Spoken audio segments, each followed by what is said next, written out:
When I think of early examples of generosity, it triggers thoughts of my childhood. After my parents divorced, my two brothers and I grew up in a small house with my mom.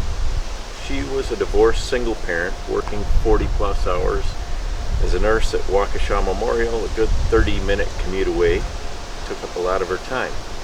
Her schedule was not always a straightforward 9 to 5. We had generous neighbors who would help out on occasion with babysitting or bringing us a meal.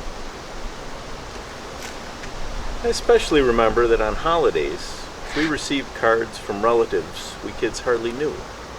Her generous aunts and uncles from way up north. She would always tell us who gave her money for the turkey or who it was that provided for which certain Christmas gifts.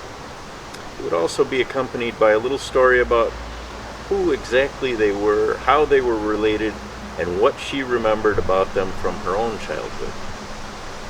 Thinking back, I'm embarrassed at how insufficient our thank you notes must have been, but their generosity did leave a lasting impression on me.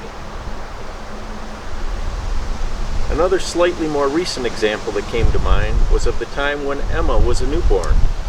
Barb, Dan, and I were blessed to have a number of friends from St. Barnabas drop off homemade meals for us, but one instance that sticks in my mind was the evening that Rich DeFern stopped by.